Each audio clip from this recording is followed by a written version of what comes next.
And boy, oh boy, oh boy, I like this part of the month, the latest hackerbox. So let's see what those wily, crafty people have in store for us this time. Oh, look at that. A nice set of jumpers for a board. Oh, what do we have here? We've got a soldering kit. I think I know what this is. That is an AT Mega. This looks like an SMD landing pad of some sort. It is, yes, a transistor tester. So this is where you would drop your a landing pad for a SMD transistor. We have power coming in here. We've also got a 9-volt header here in case you want to mount this into a case. This looks like a clamp for a IC socket, a clamping IC socket. Oh yes, yeah, that's exactly what it is. Oh, it comes with a nice little TFT display. Oh, this is going to be so much fun to put together. I love a soldering kit. Also, we have a 4-connector audio header. We have a couple of power leads for 9-volt batteries. We've got a headphone jack. We've got stickers! Open hardware stickers. Huh. Circus Hacker Box. Box guide is at Hacker School. We're going to learn about transistors. Nice. We've got a 555 timer. We've got a MOSFET. We've got a quad op amp, it looks like. Either that or comparators, I'm not sure which. And then some Jelly Bean NPN transistors. 3904s and 3906s, because you really should have a whole pile of those. Actually, now I remember I put those into my other collection of transistors, which I put somewhere else now. Where's my transistor assortment? Anyways, yes. 3904s and 3906s are a pretty standard signal transistor. And then we have an LM386 and a 741. This is a power amplifier, the 386, and an op amp, which I think this is a quad op amp, 348, either that or it's a quad amplifier. I'm thinking it's a quad op amp, to be honest. And then what do we have in here? Oh, that is a nice selection of basic electronic componentry. A couple of chokes, some electrolytics, some LEDs. These are probably 555s, or those are the op amps. That's probably the quad op amp there. That might be the power transistor. But anyways, a nice assortment of electronic goodies. And, whoa, a patch for putting on things.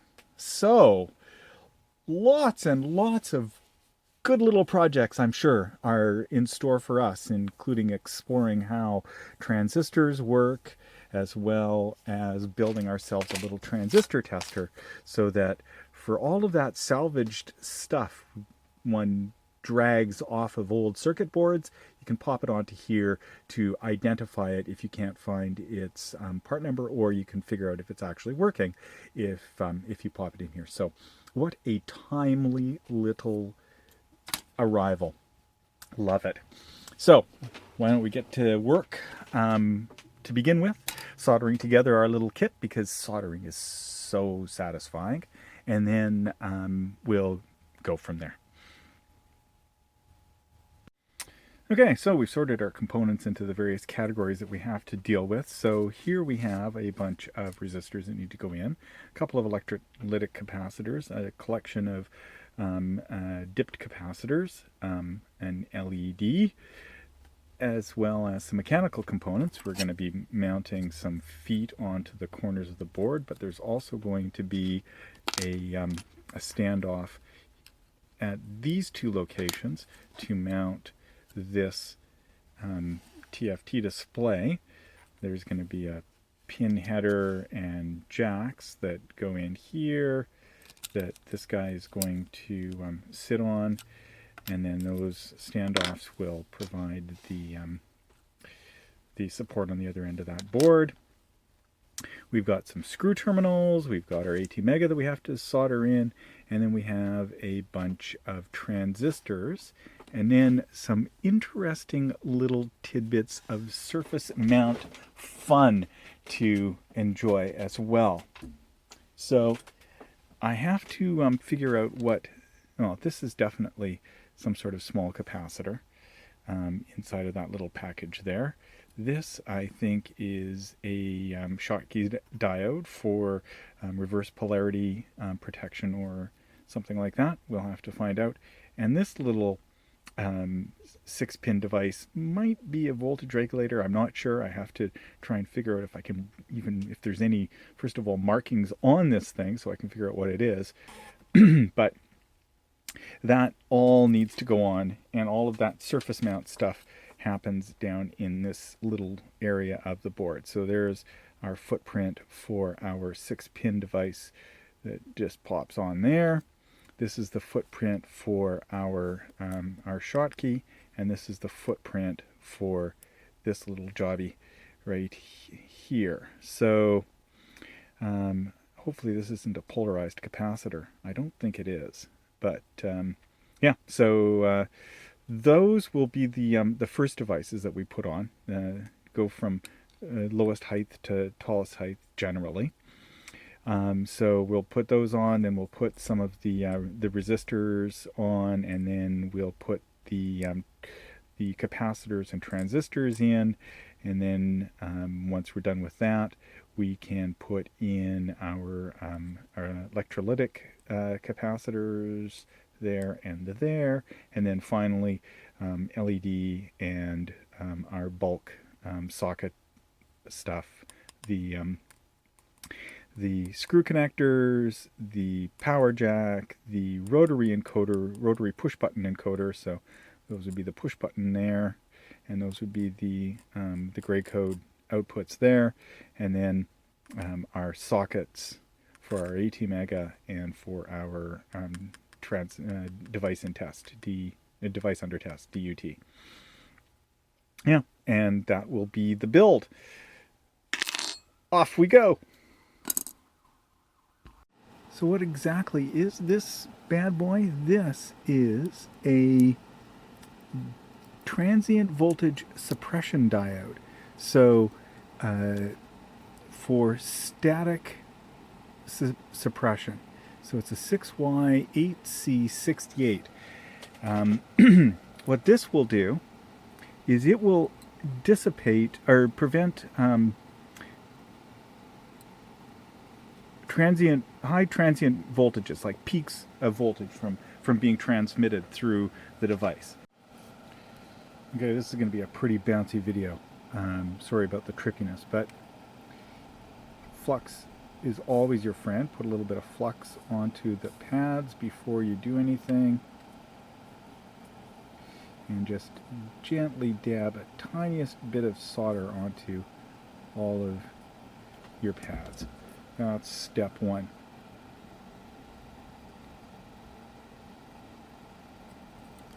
Locate and heat.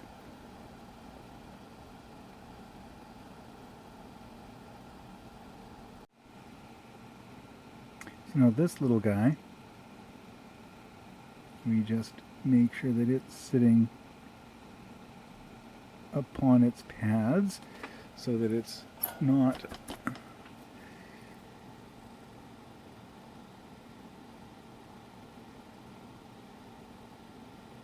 and just apply a tiny bit of heat to each end, and the solder will flow onto the component, and it just takes a touch, and that's all you need to do, and it's just like that. Okay, so I have the first 2 pins tacked down, and now I just need to tack down the other 3 pins by just touching those legs with the soldering iron. We've got the resistors in there. Let's just make sure that we've got the right values in the right spots. What we have there is a, whoops, that's too high a range. 220 ohms.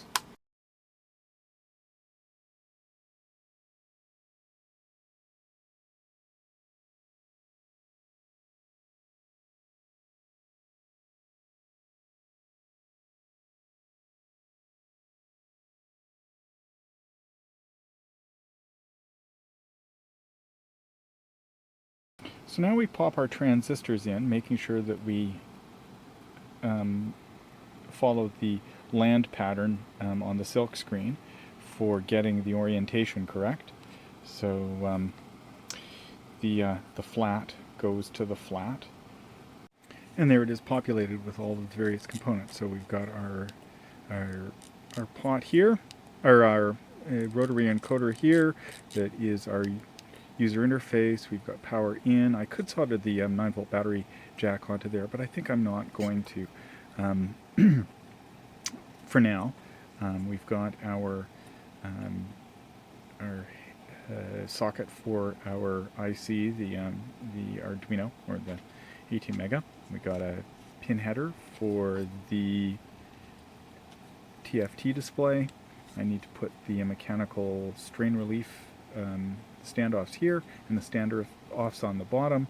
But yeah, then I should also do a bit of checking of power supply before I plug in the 18 mega, because I don't want to just fry that thing just in case I've done something really stupid. But yeah, there we go. That will that's the soldering done. Okay, depending on whether we have this plugged in or if we have a battery connected, these transistors will switch between the various inputs and provide an input to the 7550 voltage divider, voltage regulator. This is like, the push button on this is a multifunction switch. It does a number of things. It, through a capacitor and a resistor, pulls a pin high, and it starts up our device. It's the on-off button. It is also the selector button and a selector button in the UI. So yeah, it does a bunch of things. So apparently there's a single piece of firmware that runs a whole bunch of different transistor testers and component testers. So this is one that I've had for a while. I haven't hooked up the backlight to this panel, but it is a based on the same firmware as this one is. It just depends on which compile time variables you configure for when you compile the program, and it'll create a hex file specific to a particular hardware configuration, including different displays, different outputs available on the pins, what kind of input device you've got available to you, and that sort of thing. So also what software options you want to enable. You don't have to enable all of these options if the display doesn't make sense, if you're not going to put that hardware on. But anyways, so yeah, I've had this one for a while. It's a pretty straightforward component tester. It's got LANs for surface mount devices and some sockets to put pins in. A test button, which is basically what that button there is as well. You press that once and it gives you a test. So so yeah, very similar devices, but this one has a better, a more comprehensive display, and it can enable more functions, but based on the same firmware. And that firmware is available, and you can burn it on various different microprocessors. So, I mean, there's Arduino versions of it. There's versions of it for all of the various 80 mega chipsets, the 16, and things like that. So yeah, if you don't have this exact hardware with the hackerbox, you can, but you've got some other version of it that you bought on eBay for like $10. So all you have to do is go to the website, to the GitHub. You can download the binaries for various configurations of the latest version of the software, or you can download the source code so that you can do some modifications, or at least recompile it for whatever configuration of hardware you've got. So I don't know, maybe you want to enable a few other features, or for instance, like put a pin header here for programming, and then you would have a reflash button or something like that. But anyways, yeah, lots of place to explore in that. So this is the GitHub repo right here. I'll put a link in the description. But yeah, that's the root directory, the software trunk, and that's where we're gonna build software from. So Karl-Heinz Kübbeler, I'm butchering that name, I'm sure, is the genius behind this software that is on our component tester. And there is 140 some odd pages of blog posts about forum posts on eevblog discussing this software. It's quite a little piece of kit. It got handed off from Kübbeler. I have no idea really, and it is now being handled by someone named Markus. And he's developed it further, including adding all kinds of new and better ways of detecting different devices. So it's incredible that it fits in a microcontroller, but I suppose you've got lots of room in them for certain things. So anyways, yeah, doing some more digging. The first time you make up a cable for a programmer for plugging into a breadboard, it's really a good idea to label it so you don't have to go digging out the data sheets and the pinouts a second time. Don't be like ye. One of the first things you do with a piece of consumer electronic gear when it gets to your house is it uploads the latest version of the firmware. Just makes the people's lives in the support department easier. Not exactly a consumerish piece of gear, so you do need to do a little bit of work, but the amount of work is surprisingly minimal. Download a tar file, unzip it, edit the config.h and the make file just slightly to configure it for your particular settings, what you want in terms of software, and it's all super well documented. This is a piece of software that was designed to be used in many different situations and to make it easy on the end user in order to create new things based on it. So yeah, hats off to this guy. He is an excellent computer code writer. So part of the configuration you have to do is you have to tell it what kind of USB or what kind of programmer you're using, and then it's got a few different targets in the make. You can make, and then you can also do a make upload, and so the target there, and you can make a distribution which will tar it up into a tarball, and you can clean off get rid of all your temp files. But in the build process, build all is a hex file and an EEPROM image, and then down here in upload it will flash both the EEPROM and the actual device. So it'll put the hex file on there, it'll put the EEPROM file on there automatically, and it's just literally two commands: make upload.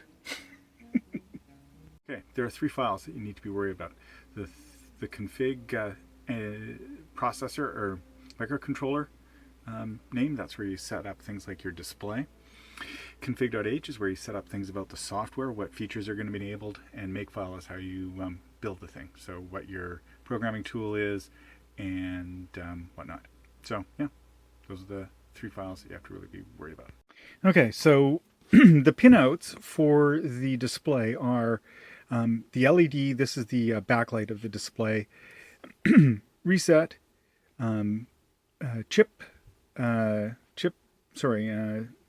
CD, command data, which is also A0 in some nomenclatures. Serial data, serial clock, chip select or cable select, however you want to describe that, VCC, and ground. That took me a little bit of trial and error to figure out. So let's pop a display on there. Let's pop a device in here for testing, and let's turn it on. And this is the stock ROM that you have there. So it checks the battery, does a test. What kind of device is it? Decides it's a capacitor. And then it provides a readout of what the values are for that capacitor. There you go. About a 300 microfarad with an ESR of 0.17. So it's a good capacitor. Well, it meets specifications because that's supposed to be a 220, but capacitors are plus or minus 20%. So yeah, that's with the stock ROM. I have to say that the other ROMs that I built off of the website, they don't work this quickly. So this ROM is the Kübbeler. I got to figure out how to say that. The Kübbeler ROM that is based off of the trunk. So this is where this guy just left the project and went on with his life apparently, because Markus has tried to find who this guy is, but can't seem to. But and he's taken up the code and has developed it, cleaned it up a lot. The code looks so much better, but you can see how much slower it is for this thing to boot up. Now, part of it might be it's using some different graphics libraries perhaps for doing the display.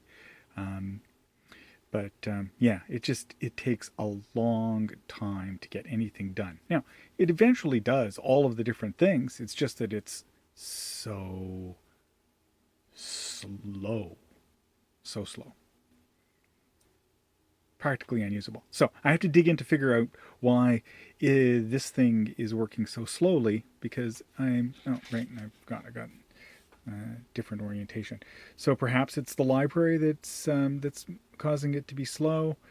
There it comes up with the battery VCC. Now it's testing. It's got some, I don't know what you would call it, fancy UI. Fancy UI. But it does provide some feedback that it's doing something, although it runs out of space here. So, I mean, maybe if the screen was oriented in a different direction, it might work differently. But eventually it'll come up with a capacitor as being the device that it's being tested, and then it goes on from there.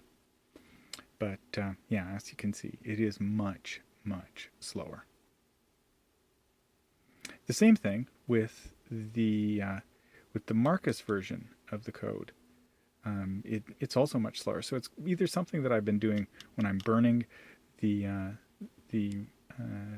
ROM on there, or whether or not it is something with the actual code being slower. I'm not sure which. But if you've got patience, you can wait for it, and it will eventually give you a result.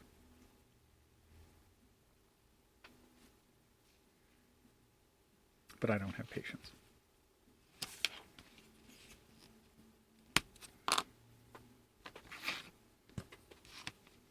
So let's try it with the other ROM, and you can see that the same sort of thing happens.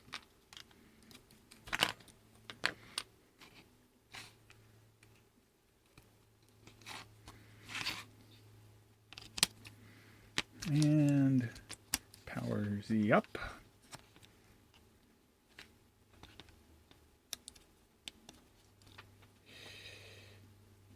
Similar sort of delay at the beginning when it's booting. I think it also has the screen oriented in this direction. Yeah, pretty sure. But yeah, similar amounts of time to actually start up. I'm not sure. Like I said, not sure why it's taken that long. I'll have to dig into the code, I think. La-di-da-di-da-di-da-di-da.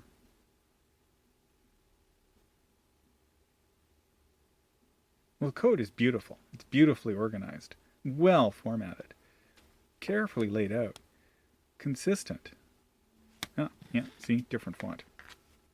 So that's the Markus code. Gives you a bunch of options in the make file to select what kind of font you want to use for default. It's got the same sort of extra tick tick tick as you're testing, but it takes just as long, just as painfully long. So some digging to do there in order to figure out why it's taking so long. But in any event, the stock ROM is doing quite well.